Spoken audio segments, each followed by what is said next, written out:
Bem-vindos à nossa sala de aula virtual.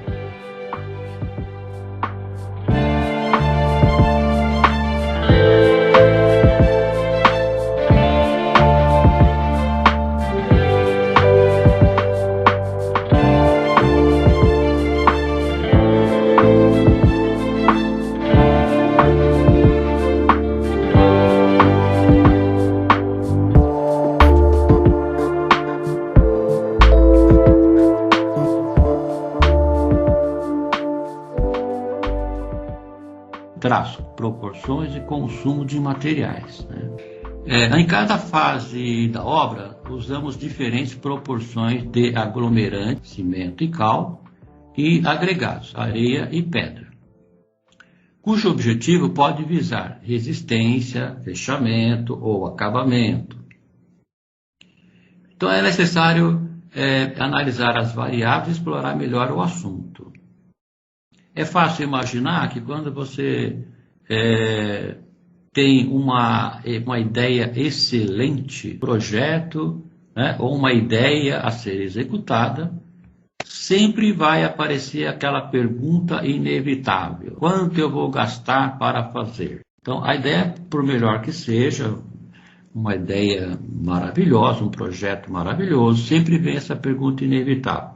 Então, o capital que nós temos disponível, o proprietário, o dinheiro que ele tem disponível, que ele guardou, que ele poupou, ou que ele recebeu de herança, é suficiente para construir, para edificar, para executar esse projeto que você está idealizando?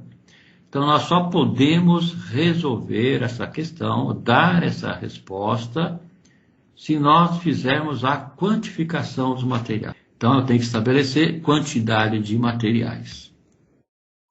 Tendo as quantidades de materiais, é só nós colocarmos os preços atuais, no local da obra, evidentemente, que sempre há variações, e aí nós podemos responder essa questão. Vai custar tanto. Então, é preciso ter um capital de X reais. E aí sim, o interessado vai saber exatamente se é possível executá-lo ou não. Então é isso que nós vamos tratar aqui nesse tema, no tema número 1. Quando nós falamos de argamassa, ou quando nós falamos em concreto, o que nós precisamos saber é o seguinte: nós vamos separar entre aglomerantes e os agregados. E uma outra questão também que nós temos que pensar é com relação à dosagem. Está aqui, dosagem. Então, aí significa que não existe um traço genérico. Isso acontece em obras sem gerenciamento técnico, sem o acompanhamento, sem o planejamento. Mas no caso do concreto, o traço genérico que se usa, geralmente é um saco de cimento, 3 carrinhos de areia e 3 carrinhos de pedra. Então esse é o traço genérico. Esse concreto ele vai ser usado nas fundações, para fazer os pilares, as vigas, para encher laje, ou seja, em todas as etapas da obra. Então, esse traço ele pode ter uma resistência confiável, até porque é um volume grande de cimento, mas ele pode ser até muito mais resistente para algumas etapas, que não precisaria ter uma quantidade tão grande de cimento, e muitas vezes ele tem uma aparência, depois de curado, que não é, ou ela não é necessária, essa aparência, ou às vezes ela está até, digamos, ela vai dificultar o processo. Então eu vou dar um exemplo aqui. A aparência de uma sapata de concreto não precisa ser bem acabada, pois ficará embutida no subsolo. Uma coisa lógica, você vai concretar, por exemplo, fundações de sapatas isoladas. Fez a forma, colocou a ferragem, vai lançar o concreto. Essa peça, depois de pronta, curada, ela precisa ficar bonita, lisinha, brilhando, reluzente ao sol? Claro que não. Ela vai ficar embutida no sol, ficar escondida, ninguém vai ver. Então, esse traço pode ter uma quantidade maior de pedras, de brita, e, consequentemente, gerando um maior volume, ou seja, um traço mais econômico. Agora, se nós fizermos uma estrutura com digamos, uma peça, uma viga pertencente à superestrutura, uma peça que pode ficar aparente, ou ela vai, digamos que no acabamento, revestimento de massa, pode ser uma camada mais fina. Então, essa peça, depois de pronta, ela é necessário que ela fique mais lisa, que ela não fique rugosa, né? Que não fique aparecendo as pontas das pedras. Então, aí nós podemos diminuir a quantidade de pedra. Tá? Então, em obras de pequeno porte, o que seria? Seria edificações residenciais, comerciais, até 2 pavimentos. Então, nós podemos dosar a quantidade de brita para obter dois objetivos. Tá? Primeiro, ter um traço resistente e econômico. Então, dependendo da etapa da obra, nós podemos dosar a quantidade de agregado. Então, no caso do concreto, que é uma mistura de cimento, areia e pedra, os traços indicados para o concreto, a quantidade de pedra sempre tem que ser maior do que a quantidade de areia. Né? Eu vou repetir isso. A quantidade de pedra sempre tem que ser maior do que a quantidade de areia. Então, o concreto que tem as mesmas quantidades de areia e pedra é um traço errado. Né? Ele é antieconômico e, ao mesmo tempo, ele é errado. Com relação à resistência, né, isso está provado em laboratório que o concreto, quanto mais empedrado, mais resistente ele é. Então, a areia não pode ter um volume muito grande, porque você vai obter uma pasta formada pelo cimento, né, e areia, formando essa pasta, que vai servir de cola para unir o agregado graúdo. Quando você aumenta muito a quantidade de agregado miúdo, que é a areia, você passa a ter o material inerte em maior quantidade para ser unido, né, para ter uma resistência necessária, né? Ou seja, você tem que aumentar a quantidade de cimento aglomerante. Por isso que ele se torna um traço antieconômico. Então, a quantidade de pedra, de brita, está diretamente ligada à posição da peça a ser concretada, ou seja, a aparência final que nós queremos dar àquela peça depois de pronta. No caso das argamassas, então ocorre a mesma questão, né? Então nós temos a argamassa que tem a função de elevar as alvenarias, e essas argamassas poderão ter menos cal e mais cimento, porque aí no caso eu preciso priorizar a resistência. Então a parede ela vai ganhando altura rapidamente, então essa argamassa tem que ser mais resistente, tem que secar mais rapidamente, para que nós possamos ter um trabalho que seja que se desenvolva com mais rapidez, para dar mais agilidade a essa etapa de trabalho. Agora, as argamassas que vão servir para aprumar as paredes, né, aprumar ou regularizar as paredes, que seria, digamos, a segunda camada do revestimento, chamada de emboço, que tem a função de aprumar e regularizar as paredes. Então, essas terão que ter uma quantidade maior de cal, né? Ao contrário, porque o cal vai dar mais plasticidade, vai dar mais trabalhabilidade e vai fazer com que a massa vá aderir com facilidade na parede. Por exemplo, o profissional lá, o pedreiro, ele tem que lançar uma porção, digamos assim, considerável de argamassa na parede. Tá? Geralmente ele vai fazendo isso na sequência, para cobrir uma área maior, e aí depois, é claro, ele vai usar a régua de alumínio para poder desempenar, tirar o excesso. Então a argamassa precisa aderir com facilidade à parede. Então o cal é que vai dar esta propriedade. Tá? Então aí nesse traço nós vamos usar mais cal do que cimento. Então com relação a identificar aqui os materiais, racionalizando, definindo aqui a ideia principal do texto, discriminando. Os aglomerantes são o cimento, o cal e o gesso, né? O gesso também é um aglomerante.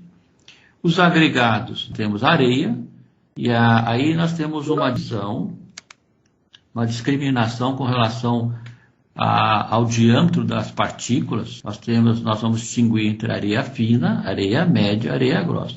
Então isso é importante também na produção das argamassas e do concreto. Por exemplo, no caso do concreto, é indicado usar areia grossa, né? Por quê? Para aumentar o volume, né? Traço mais econômico. A areia média é indicada para a segunda etapa do revestimento, que é o embolso. O embolso ele varia em média de 1 a 2 centímetros. Então eu tenho que ter também um volume maior, um traço mais econômico. Tá? Então eu uso areia média. A terceira camada do revestimento, que é o reboco, nós usamos um traço também semelhante ao embolso, só que nós temos que peneirar a areia. Agora, se eu tiver areia fina, né, fica muito mais fácil eu produzir essa argamassa para dar o acabamento final na parede. Com relação à brita, nós também temos uma discriminação. Nós começamos com a brita 0, que é a mais conhecida como pedrisco, né, aquela pedra miudinha. Aí nós temos a pedra 1 e a pedra 2, que é a mais usada nas obras em geral. Nos depósitos, por exemplo, eles costumam misturar, né, a 1 e a pedra 2. E aí a pedra 3 e 4, ela é usada mais em determinadas etapas da obra, geralmente obras de grande porte, né, pavimentação, por exemplo, ou mesmo na produção de concreto. Mas aí é fácil imaginar que você imagina a pedra 3 e 4 no concreto. Isso tem que ser virado mecanicamente, não dá nem para pensar em fazer isso manualmente. Uma coisa também que é bom falar a respeito do traço genérico que é usado nas obras em geral. O fato de colocar a mesma quantidade de areia e pedra porque fica mais fácil para virar. Porque normalmente é feito um concreto manualmente. Então faz lá um caixote com tábua de 30 centímetros, faz um tablado e fecha as laterais das mesmas tábuas. E aí ali nós fazemos a mistura manual e produzimos o concreto. Então, quando a gente fala em obra, vamos fazer um traço, 1, 3, 4, por exemplo. Como assim? 3 de areia e 4 de pedra? Vai ficar ruim, vai ficar muito difícil, vai ficar difícil de virar. Então, o pessoal que trabalha em obra tem uma resistência com relação a essa dosagem, que é a correta, evidentemente. Mas, assim, nós como orientadores, como planejadores, e responsáveis técnicos, nós temos que insistir e ficar realmente presenciar a produção do concreto, das argamassas, para que siga o traço indicado. Então, as misturas que nós temos aí, produzido o cimento mais areia mais a pedra, é o concreto. Esse concreto vai ser usado nas fundações, no contrapiso, na execução dos pilares, né, das vigas e das lajes. As argamassas poderão ser feitas com cimento e areia, que pode ser usada para assentamento de blocos de concreto, para o chapisco, que é a primeira camada do revestimento, que é uma argamassa forte, e ela é lançada na parede em forma de leque para cobrir uma área o maior possível, seca rapidamente e ela deixa a parede rugosa para dar melhor aderência para a segunda camada, que é o embolso. Aí podemos fazer reparos também, chumbamento, chumbar portas e janelas, as esquadrias em geral. Algumas tubulações que necessitam de argamassa mais forte. Não é indicado, por exemplo, para você vai embutir um tubo na parede, faz um corte e aí vai chumbar a tubulação de hidráulica ou de elétrica. E aí depois você vai fechar essa cavidade com argamassa de cimento e areia. Isso não é recomendado porque futuramente, se precisar fazer uma manutenção, a válvula hídrica, por exemplo, às vezes precisa trocar, não funciona. Então, aí, quer dizer, para romper essa argamassa muito resistente, vai abrir ali um espaço gigantesco. Então precisa tomar cuidado com isso. Agora, chumbamento de portas, aí eu concordo plenamente, tem que ser uma argamassa forte de cimento e areia.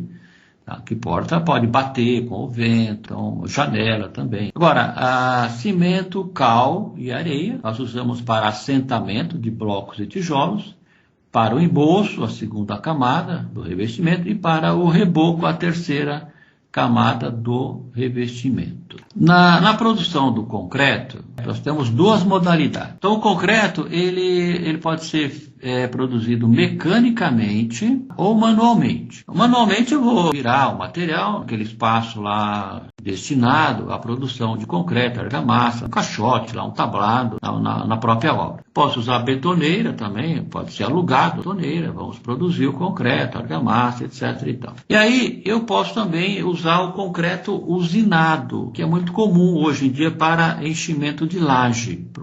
Então, é o concreto dosado em central. Então, esse é o processo técnico. Geralmente, o concreto usinado, que é destinado para preenchimento de laje, geralmente eles usam a pedra 1, é bem mais fluide para penetrar melhor na ferragem, nos blocos cerâmicos. Então, esse processo técnico, ele é produzido lá na usina, considerando o peso específico dos materiais. Para produzi-lo em usinas, é considerado o peso específico dos materiais, ou seja, lá eles têm lá grande quantidade de areia, de pedra, e tem uns vagões, tipo uma gôndola acoplado a uma balança, tá? É um sistema informatizado, e aí é pesado, X toneladas de areia, X toneladas de pedra, X toneladas de cimento. Então esse é o processo técnico, que é mais confiável, tem mais resistência, tem um controle tecnológico. E ele é usado em obras de médio e grande porte, e em obras de pequeno porte ele é mais usado para enchimento de laje, porque é uma operação que ela tem que ser feita toda de uma vez. Você tem que preencher a laje toda de uma vez, no mesmo dia, não pode parar, não pode emendar essa concretagem. Então, como se fazia antigamente, se produzia isso manualmente, você tinha que ter lá 10, 15 pessoas para virar todo esse concreto, transportar, lançar, porque tinha que ser feito tudo de uma vez. Então, hoje em dia é mais prático e é mais econômico, não é assim tão caro como antigamente. Você comprar o concreto usinado, aluga o sistema de bombas, bombeamento. Geralmente vem 2, 3 pessoas e em poucas horas eles preenchem uma laje bastante significativa. O restante, ou seja, fundações, vigas e pilares, contrapiso. Então, o concreto é feito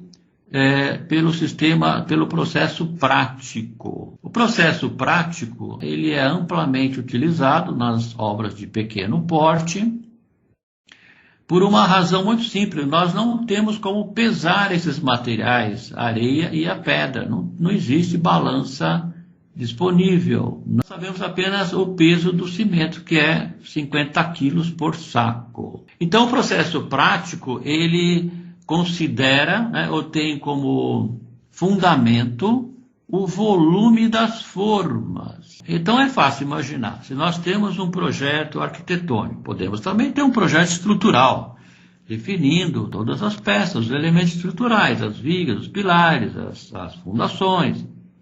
Então nós temos condições de calcular o volume total das formas, tem as medidas. E através do volume total das formas, nós podemos planejar a compra dos materiais, cimento, areia e pedra.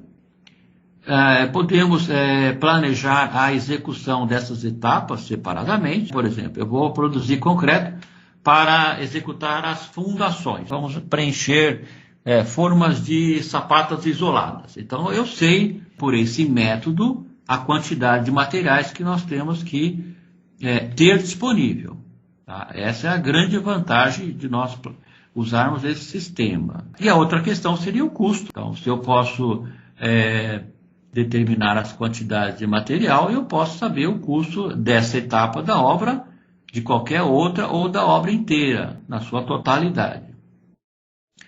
Agora, aqui cabe uma ressalva importante. No caso do concreto, pelo processo prático, nós temos que adicionar uma porcentagem a mais para compensar o volume de vazio dos agregados. No caso, seria o agregado graúdo. Então, resumindo, se eu tiver, por exemplo, é fácil imaginar, eu tenho o volume das formas, por exemplo, vamos fazer usar um número simples, calculei lá, eu tenho 20 formas de sapatas isoladas, cada forma vai consumir meio metro cúbico de concreto, ou seja, nessas 20 formas nós vamos precisar confeccionar 10 metros cúbicos de concreto. Eu tenho que planejar a compra para 10 metros cúbicos de concreto. Um exemplo. Então, quando eu começar a fazer essa mistura, que eu usar um traço específico, misturar esses materiais, o que vai acontecer? O resultado final, depois de misturado, ele vai encolher, o volume final vai encolher, porque aquele espaço que é vazio entre a brita, já que ela é irregular, não é isso? Você não vai conseguir, você sempre vai gerar um espaço vazio entre a brita ou a pedra, que vai ser preenchido por areia e cimento, pela nata de areia e cimento. Então, esse volume final após a mistura, ele vai diminuir, ele vai encolher, e é um volume significativo. Normalmente, quando se usa pedra 1 em 2, nós temos que adicionar 40% a mais. Então, se eu calcular o volume das formas, digamos que eu obtive 10 metros cúbicos. Então, eu vou somar mais 40%. O concreto usinado, lá na concreteira, ele sabe. Quando você fala para ele, eu quero concreto para 100 metros quadrados, ele vai compensar isso. Não vai faltar e não vai sobrar. Agora, se você faz manualmente, aí sim você tem que adicionar 40% a mais. Então, no meu caso aqui, 40% de 10 é 4 metros. Então, eu vou separar, eu vou comprar 14 metros de material, cimento, areia e pedra, para mim poder preencher todas as 20 formas de meio metro cada uma. O sistema prático é assim que funciona. Com relação às argamassas, não. A argamassa nós não adicionamos não precisamos compensar, porque, é claro, existe o espaço lá, o volume de vazio da areia, no caso, mas ela é desprezível, significante. No caso da brita, não. Imagina você usar uma brita 2 e 3, por exemplo, ela é gigante. Então, aí você tem que aumentar aí para mais 50%, porque vai encolher mais ainda. Então, normalmente a brita que vende nos depósitos é a brita 1 e 2, então aí esses 40% ele resolve essa questão. Agora, um outro ponto também importante que nós temos que falar com relação à quantificação dos materiais é a linguagem comercial. Nós vamos ter que separar esses materiais, tanto para o concreto como para a argamassa, e nós temos que usar recipientes com volumes conhecidos para fazer essas misturas. Então, aí existe parâmetros convencionados. Ou seja, convenção, todos seguem esses parâmetros na hora de separar os materiais, na hora de fazer a quantificação. Exemplo, uma convenção que todos seguem. Um saco de cimento equivale a 2 latas de 18 litros, aproximadamente.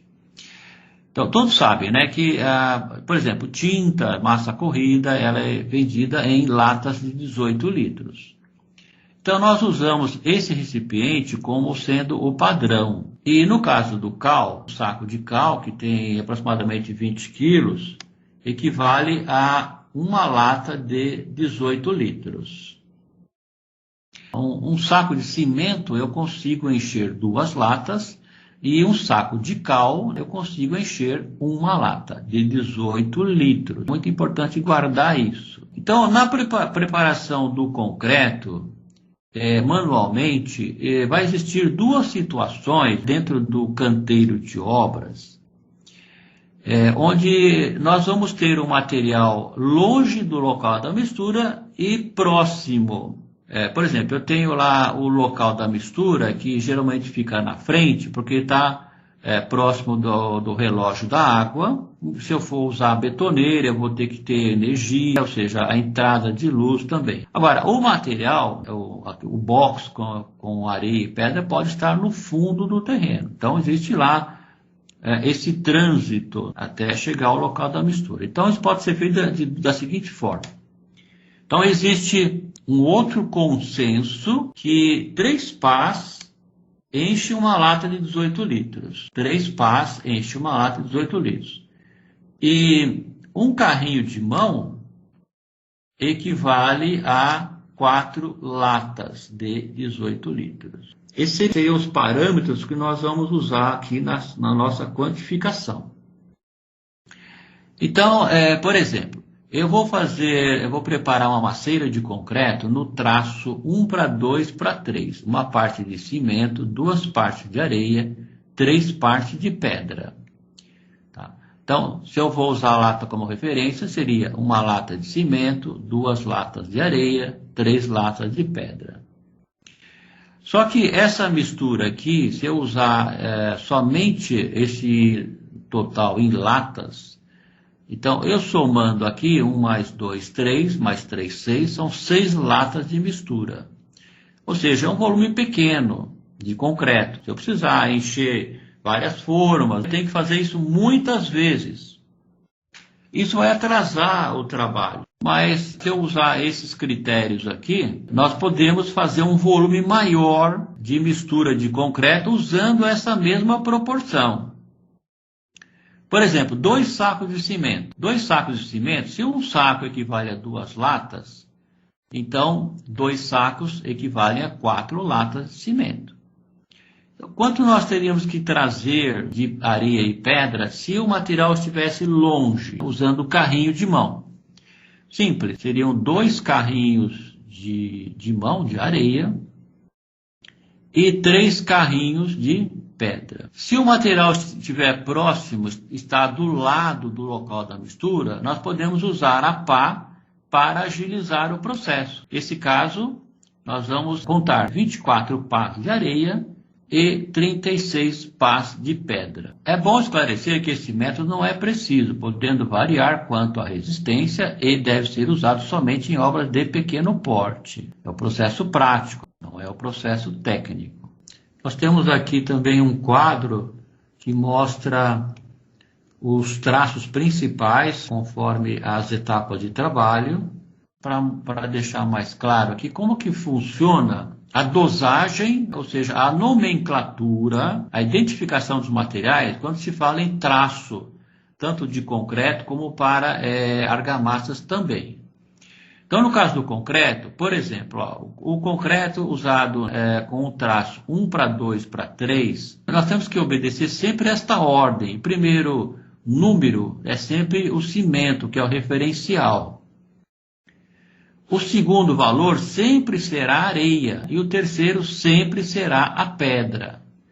Então, se eu usar uma parte de cimento, 2 partes de areia, 3 partes de pedra, é um concreto que é indicado, é ideal para vigas e pilares. Se eu usar uma parte de cimento, 3 de areia e 5 de pedra, é um concreto indicado para enchimento de lajes maciças ou lajes pré-fabricadas.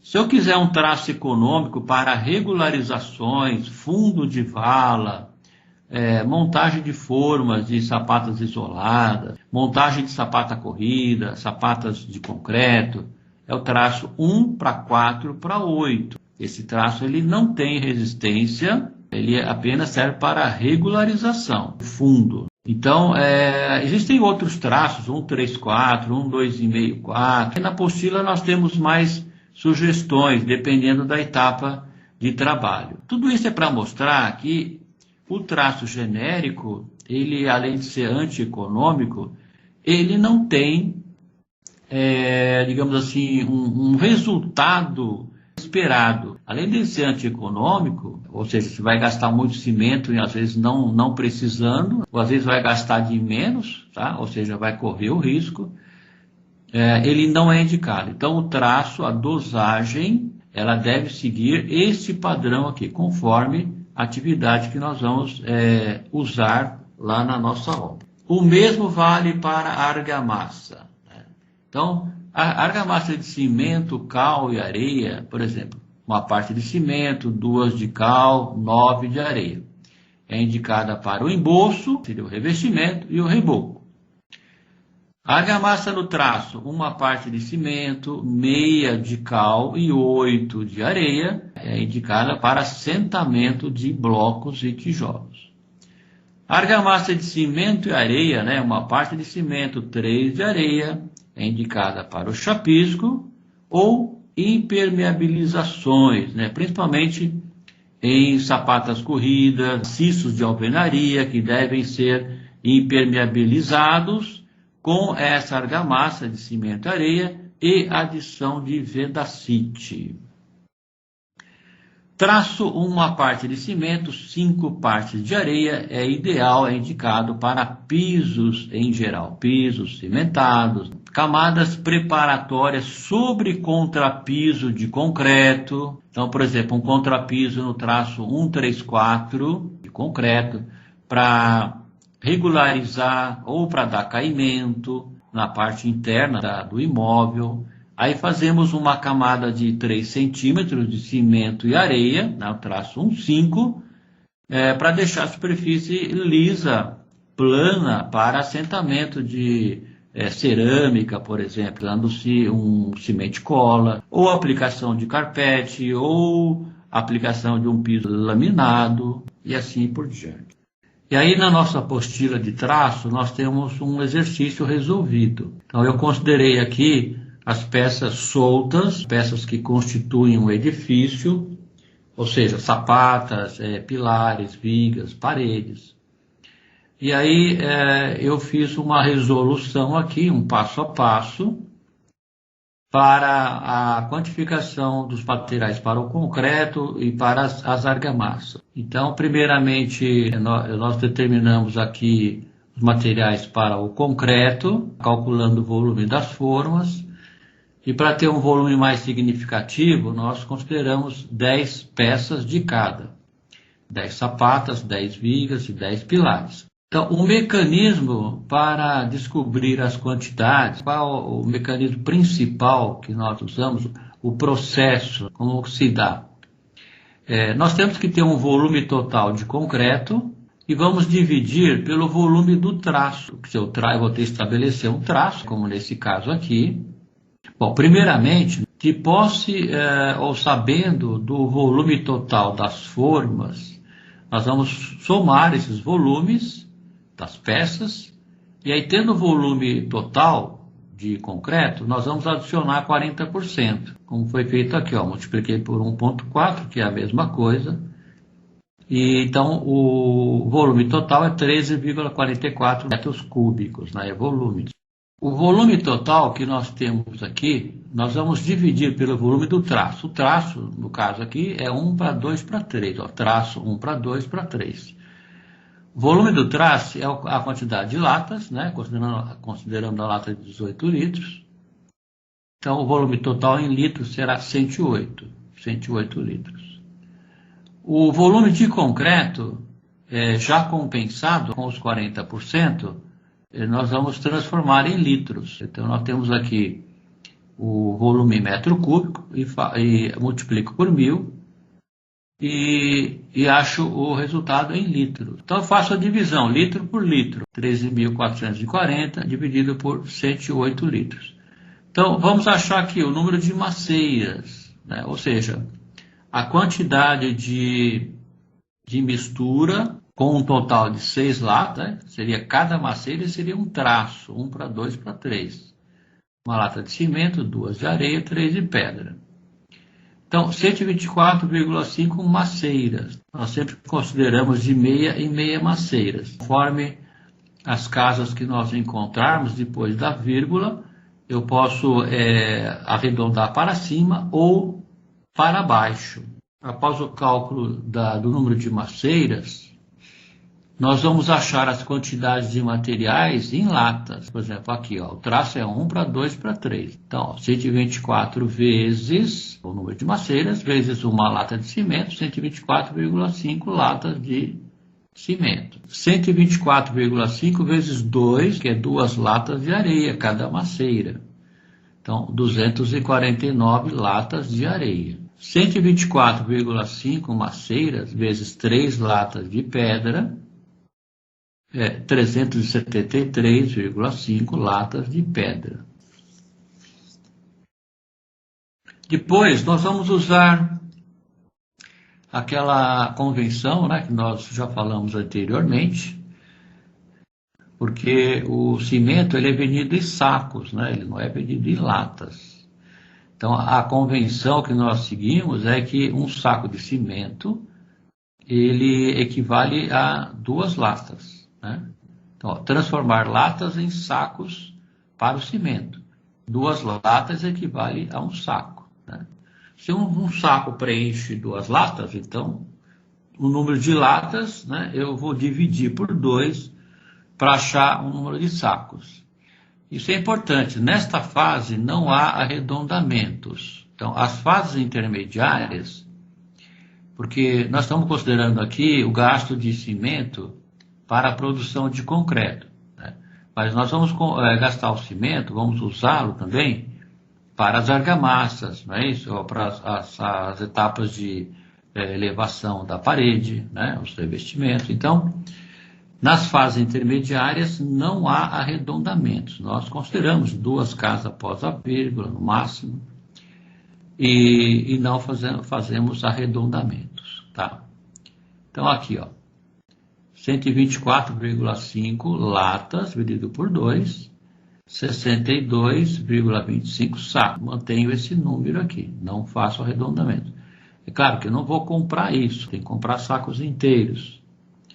Mas nós não podemos fazer arredondamento somente no final, após o acréscimo da porcentagem de perda, de 10%.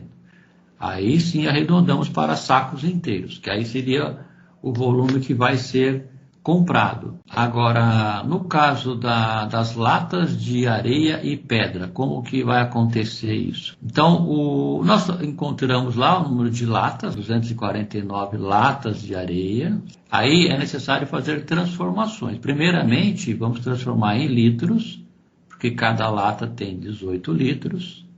Então, aqui nesse caso, 4.482 litros. Areia e pedra é vendida em metro cúbico, geralmente de meio e meio metro. Então, primeiramente nós vamos transformar areia e pedra de latas para litros e depois vamos dividir por 1.000, porque 1 metro cúbico equivale a 1.000 litros e 1.000 litros equivale a 1 metro cúbico. Então, nós vamos dividir por 1.000 para achar o resultado em metro cúbico, que é a forma que a areia e a pedra é vendida, né, no comércio em geral. Então, aqui, areia, 4.482 litros, dividido por 1.000, 4,48 metros cúbicos. Então, o mesmo para a pedra. Então, aqui está em litros, dividido por 1.000, e o resultado é 6,72 metros cúbicos. A próxima etapa, nessa quantificação, né, nesse exemplo aqui, que nós estamos usando, diz respeito à alvenaria, às paredes, na verdade, né? Então, vamos determinar a quantidade de blocos de concreto para a execução das paredes. Então, como nós estamos considerando 10 paredes, que é para ter um volume maior de material, evidentemente, não considerar uma parede só. Então, primeiramente, nós vamos calcular a área de uma parede, pelo desenho, 3,60 metros, que é a altura, e 5 metros é o comprimento. Então, a área da parede é 18 metros quadrados. Vezes 10, né, que são 10 paredes, né? Então, a área total, 180 metros quadrados de parede. Então, vamos determinar a quantidade de blocos. E aí nós usamos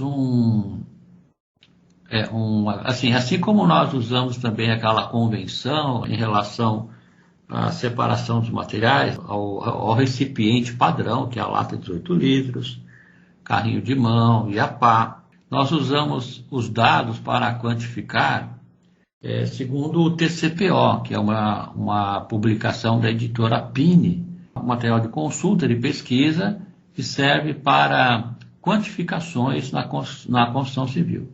Não só materiais, como mão de obra, tempo gasto na produção, na execução das etapas de trabalho. A quantidade de tempo de cada tarefa a ser executada. Então, nós usamos esses valores segundo o TCPO. Então, o TCPO, ele diz para a gente que são necessários 13 blocos de concreto para cobrir 1 metro quadrado. Então, assim, blocos de concreto, isso é importante frisar. Se nós usarmos tijolo baiano, por exemplo, ele, como tem formatos diferentes, dimensões diferentes, então varia, né? A quantidade também varia. Então, blocos de concreto são 13 blocos. E aí, nessa quantificação, nessa quantidade, já está também inserido a quebra, né, a perda de 10%. Né? Então, o resultado que der aqui, nós vamos considerar, tá? Não vamos fazer nenhuma alteração. Então, são 180 metros quadrados de parede, vezes 13 blocos, 2.340 blocos. Então, é necessário para executar as 10 paredes. Aí o próximo passo é quantificar os materiais para o assentamento. A argamassa usada para assentar os blocos. E aí vamos usar uma argamassa de cimento, cal e areia para elevação das paredes. Então, novamente, vamos usar o dado fornecido pelo TCPO. Traduzindo isso aqui, tabelas para a composição de preços e orçamentos, TPCO. Então, ele diz o seguinte, que cada metro quadrado de parede feita com blocos de concreto consome 9 litros de argamassa. Então, temos 180 metros quadrados, então o resultado será 1.620 litros de argamassa. E aí vai se repetir sempre esse procedimento. Você tem o volume total, tanto para o concreto como para a argamassa. Dividimos pelo volume do traço e achamos o número de maceiras. Ou seja, a quantidade de vezes que nós temos que repetir o traço para ter o volume total necessário. Então, o traço aqui será 1,68, uma parte de cimento, meia de cal e 8 de areia. Então, considerando lata de 18 litros, nós vamos ter uma mistura de 9 meia latas, ou 9 latas e meia. Cada lata tem 18 litros, total em litros, 171. Esse é o volume do traço. Então, fazendo a divisão, porque o resultado aqui já está em litros. É a mesma unidade, vamos dividir litros por litros. E o resultado é 9,6 maceiras, arredondando, evidentemente, né? Não vai dar número exato, temos que fazer arredondamentos. Então, 9,6 maceiras, ou 9,5 vezes esse traço. Aí vamos determinar a quantidade de latas de cada material. Então, cada traço é uma lata de cimento, meia de cal, 8 de areia. Então, tudo isso vezes 9,5 maceiras. Então, 9,5 latas de cimento. Aqui seria a metade, 4,75 latas de cal e 76 latas de areia. Então, agora aqui, latas de cimento, vamos dividir por 2 para achar o número de sacos. Nesse caso aqui, 4,75 sacos de cimento. No caso de cal, vamos seguir aquela convenção comercial, ou seja, o saco de cal, que tem 20 quilos, ele preenche uma lata de 18 litros, aproximadamente. Tá? É isso que nós consideramos. Então, quer dizer que o número de latas equivale ao número de sacos e vice-versa. Então, um saco eu posso preencher uma lata. E se eu tiver número de latas, eu transformo em sacos, né? Como aconteceu aqui, ó, 4,75 latas é igual a 4,75 sacos de cal. No caso da areia, né, total de latas de areia vezes 18 litros, né, 1.368 litros. Tendo volume em litros, vamos dividir por 1.000 e aí vamos obter 1,36 metros cúbicos de areia. Pode ver que nós estamos usando sempre os mesmos números, não estamos fazendo arredondamentos, né? Fase intermediária, não fazemos arredondamentos. Então, agora seria a fase de revestimento, né? Revestimento argamassado, que é composto por 3 camadas. A primeira camada é chamada de chapisco, que é uma camada onde nós lançamos a argamassa na parede. É uma argamassa feita de cimento e areia, no traço 1:3. Uma argamassa forte. E ela tem uma mistura assim, bem pastosa, bem fluídica. E a argamassa é lançada na parede de maneira a cobrir uma área o maior possível. E ela seca rapidamente devido à grande quantidade de cimento. E a função dela é deixar a parede rugosa, né? Deixar a parede áspera, para a melhor aderência das outras camadas de argamassa. A segunda camada é chamada de emboço e tem a função de aprumar a parede, de regularizar. Muitas vezes é a camada final que vai deixar pronto para a pintura. Essa camada do emboço, ela em média, ela varia de 1 a 2 centímetros de espessura. Então, depende do material usado na alvenaria, evidentemente. E a terceira camada, que ela pode ou não ser executada, é chamada de reboco, e que nós vamos falar mais na frente, né? E essa terceira camada já finalizaria essa fase de revestimento argamassado. Aí estaria pronto para a pintura. Então, no caso do chapisco, nós temos que observar isto aqui agora. Ó. A área das paredes, que nós estamos considerando ali, nós consideramos a quantidade de blocos. Nós vamos multiplicar por 2 para considerar o revestimento na parte interna e na parte externa também. E vamos multiplicar pelo consumo por metro quadrado, também é fornecido pelo TCPO, são 5 litros de argamassa por metro quadrado. Então, multiplicando a área das paredes, 180 vezes 2, 360 metros quadrados, vezes 5 litros, 1.800 litros de argamassa. Então, novamente, o volume do chapisco, vamos dividir pelo volume do traço e achar o número de maceiras. Isso vai se repetir sempre. Muda a etapa de trabalho, o traço, mas é sempre desta forma. Então, o traço é 1:3, ou seja, são 4 latas, uma de cimento, 3 de areia, vezes 18 litros, 72 litros. 1.800 dividido por 72 são 25 maceiras, né, que serão feitas, confeccionadas, para revestir todas as paredes, toda a área que nós precisamos. Então, 25 maceiras vezes uma lata de cimento são 25 latas de cimento. 25 vezes 3 latas de areia, 75 latas de areia. Pode ver que está repetindo, sempre a mesma coisa.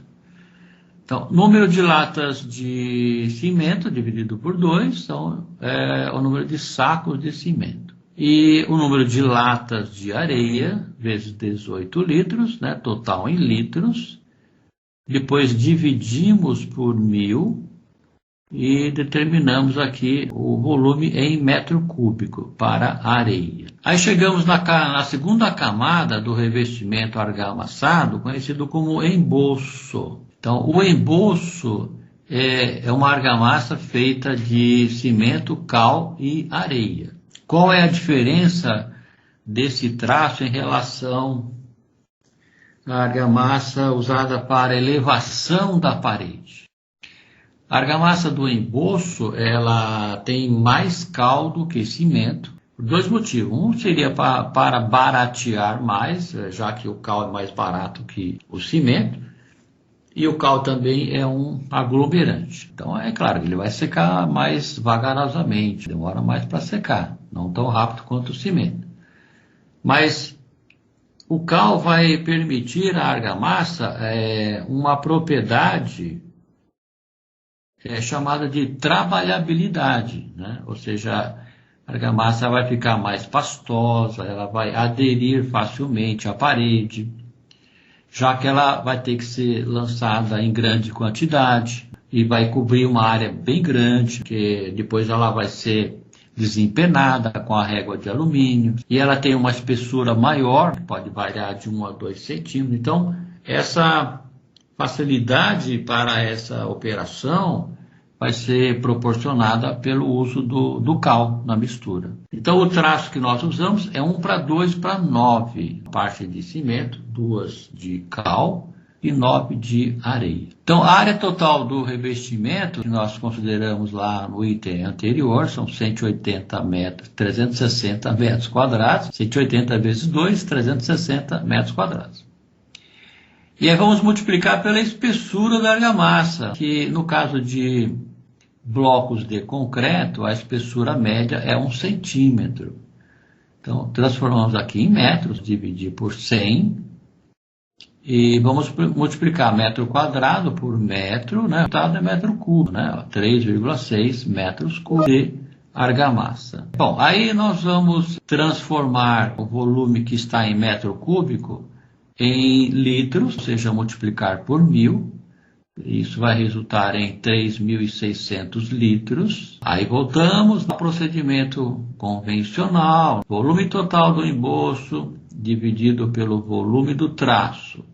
Vamos achar o número de maceiras. Então, o traço, 1:2:9, total de latas, 12. 12 latas vezes 18 litros, 216 litros. Na divisão, o resultado é 16,5 maceiras, também arredondando. E aí vamos achar a quantidade de latas de cada material. 16,5 vezes 1, 16,5 latas de cimento. 16,5 vezes 2, 33 latas de cal. 16,5 maceiras vezes 9 latas de areia. 148,5 latas de areia. Transformando os materiais na linguagem comercial, dividimos latas de cimento por 2, achamos em sacos, 8,25 sacos de cimento. 33 latas de cal é igual a 33 sacos de cal. Latas de areia, vezes 18 litros, temos o volume em litros, depois dividimos por 1000, e o resultado é 2,67 metros cúbicos de areia. Então nós já temos a parte do revestimento argamassado pronto, as duas primeiras etapas, as duas primeiras camadas, que é o chapisco e o embolso. A terceira camada, existe duas opções que nós podemos produzir, né, ou executar essa etapa de trabalho. Primeiro, assim, ela pode ou não ser feita, né, como eu já falei anteriormente, depende do orçamento da obra, depende do padrão da habitação, do objetivo do projeto em si, né, o acabamento mais fino, mais primoroso. Então é opcional, muita gente não faz. No próprio embolso já faz aí as etapas de lixamento, né, vai lixar a parede, aplica a tinta, né, e etc. Bom, e aí quem for fazer a etapa do reboco tem duas opções. Ele pode produzir a argamassa na própria obra, fazê-la manualmente, usando o mesmo traço do embolso, ou seja, 1:2:9, com o cuidado, né, de peneirar a areia, porque ela tem que ser areia fina, o mais fina possível. Normalmente, nas obras em geral, na compra de materiais, dificilmente se acha areia fina, né? Geralmente os depósitos em geral, né, os home centers trabalham com areia média, né, e às vezes areia grossa, que também não é muito fácil de achar. No caso do concreto, o ideal seria usar areia grossa, evidentemente, né, para ter um volume maior. E no caso do emboço, né, o ideal seria areia média. E o reboco temos que fazer usando areia fina. Então, se eu não tiver isso comprado, nós temos que peneirar a areia, né? Usar areia média e fazer o peneiramento. E o traço pode ser o mesmo do emboço, 1:2 para 9. A outra possibilidade, que é mais prático, né, e agiliza o processo, é comprar a massa fina ensacada, né? Então, o reboco é conhecido como massa fina. É um produto industrializado, vem em sacos de 20 quilos. Que é o que nós vamos usar aqui, nesse exemplo, até para ter uma outra situação. A massa ensacada, né, massa fina, nós consideramos o seguinte, também é uma convenção, né, que todos seguem, que um saco cobre 4 metros quadrados. Tá?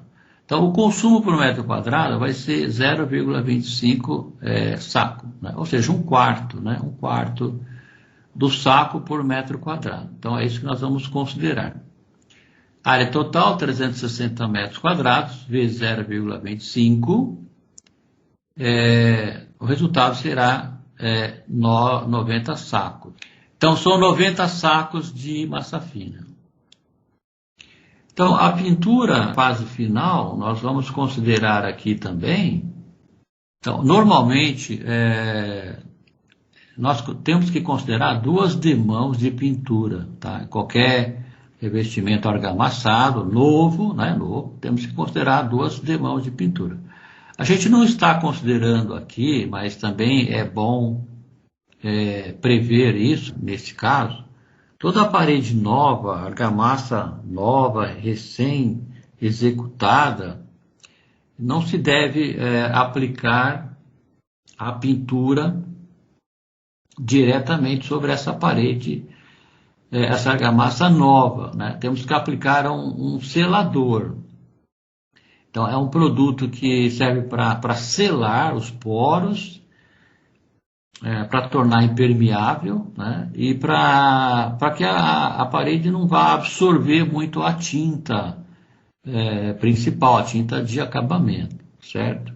Então, eu não considerei aqui, até porque o assunto não é pintura, certo? Nós estamos quantificando os materiais, mas é bom lembrar, toda a parede nova tem que receber a camada de selante antes da pintura principal. Então, normalmente se considera 2 demãos de tinta, sendo que o ideal, chamada pintura luxo, são necessários 3 demãos de tinta. O que nós consideramos, né, como parâmetro de medição, né, de quantificação, é que a lata menor, que é o chamado galão, né, galão de tinta, cobre 30 metros quadrados por demão. Então, isso significa que cada metro quadrado vai consumir, né, vai precisar de 0,12 litros de tinta. Então, usando aqui o nosso exemplo, 360 metros quadrados, vezes 0,12 litros, vamos precisar de 43,2 litros de tinta, certo? Vezes 2, porque são 2 demãos. Então, total, 86,4 litros de tinta. O próximo passo é dividir por 3,6, que é o volume em litros do galão. Então, nesse caso aqui, o resultado é 24, né? 24 galões. 24 galões. Agora, para comprar essa tinta, nós temos dois caminhos, né? Nós sabemos que a lata de 18 litros equivale a 5 galões, né? Ó, considerando que a lata de 18 litros equivale a 5 galões, e quando você compra a lata de 18 litros, que equivale a 5 galões, o preço é bem menor, o desconto é grande, né, do que se você considerar ou comparar com 5 galões. Então, é ideal que nós compremos latas de 18 litros, dependendo da quantidade de galões. Nesse caso aqui, ó, 24 galões. Eu vou dividir por 5, né, de latas de 18 litros. Ou vou subtrair de múltiplos de 5. 5, 10, 15, 20, assim por diante. Cada grupo de galões, cada 5 galões, eu vou comprar lata de 18 litros. Até chegar o momento que eu não consiga reunir 5 galões. Eu vou ter um número menor que 5. Então eu considero o número de galões. E no caso da tinta, a gente não considera a perda, tá? Até porque nem tem cabimento, é um material tão caro, né? Bom, então aí nós chegamos aos valores finais. Agora, somar os materiais gastos em cada etapa, acrescentar as perdas, né? E apresentar esta lista, né? Essa quantificação para o interessado, né? Para o proprietário, para quem está financiando a obra, né? Isso aqui é que ele vai quantificar em termos financeiros, né? Ele vai saber exatamente quanto ele vai gastar para fazer. Essa é a pergunta principal, né? Quanto eu vou gastar para fazer? Tá? Então aqui está a resposta, né? Então, através da quantificação, nós colocamos o preço unitário, o preço, evidentemente, no local da obra, onde vai ser comprados os materiais, porque sempre há uma variação. E aí podemos dizer com certeza, a obra vai ficar tanto, né? Vamos gastar tanto, X reais para executar esse projeto. Então, fazendo um fechamento aqui, primeiramente, total de blocos de concreto, já com a perda de 10%, 2.340 blocos. Cimento. Aí vamos agora, teríamos que voltar lá nas etapas que nós calculamos, verificar os resultados. Sacos de cimento, gasto no concreto, 62,25. Cimento gasto no assentamento, né?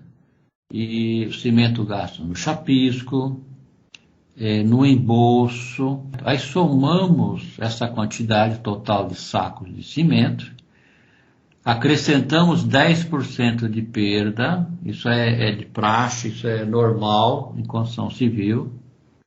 O ideal seria que não houvesse perda, mas sempre há. Então nós não podemos trabalhar com números exatos, temos que considerar essa perda de 10%. Matematicamente, isso é fácil de resolver, né? Pegamos esse número aqui, 87,75, e multiplicamos por 1,1. Né? Então, eu já tenho o resultado final, que nesse caso também foi arredondado, né? Que dava um pouco menos. E aí nós vamos arredondar para sacos inteiros, né? São 97 sacos de cimento. Então, o mesmo vale para o cal, certo? O cal gasto no assentamento, o cal gasto no embolso, somamos e adicionamos 10% de perda, tá? Arredondamos para sacos inteiros, sempre para cima. Então aqui aqui o resultado foi 42 sacos de cal. Aí nós temos a areia gasta, né, que foi gasto no concreto, tá aqui, metro cúbico. Areia que nós gastamos no assentamento dos blocos, na primeira etapa do revestimento, que é o chapisco, na segunda etapa, que é o embolso. E aí somamos, temos o total em metro cúbico, e adicionamos a perda de 10%. Aqui tem um asterisco, né, que depois eu vou comentar isso mais na frente. E aqui eu arredondo sempre de meio em meio metro, né, que é como o material é vendido, tanto a areia como a pedra, né, sempre de meio em meio metro. A não ser em obras novas, por exemplo, obras que não sejam reformas ou ampliações. O ideal é comprar em grande quantidade. Então, comprar um caminhão, né? Um caminhão fechado, né? Um caminhão basculante. Agora, no caso da pedra, nós usamos apenas no concreto, então adicionamos 10% de perda. E nesse caso aqui, né, vamos precisar de 7,5 metros cúbicos de brita. A massa fina é ensacada, sacos. São 90 sacos, mais 10%, 99 sacos. Sempre arredondando para cima. A tinta, né, nesse caso aqui, são 5 latas de 18 litros. E também não vamos considerar acréscimo de perda. Então, nota, considerando que 1 metro cúbico é igual a 1.000 litros, né, como já vimos anteriormente, se nós dividirmos pelo volume da lata, que é 18 litros, o resultado será 55,5 latas, evidentemente. Então, a compra de areia e pedra em pequenas quantidades deverá ter aproximadamente 56 latas para cada metro cúbico de material adquirido.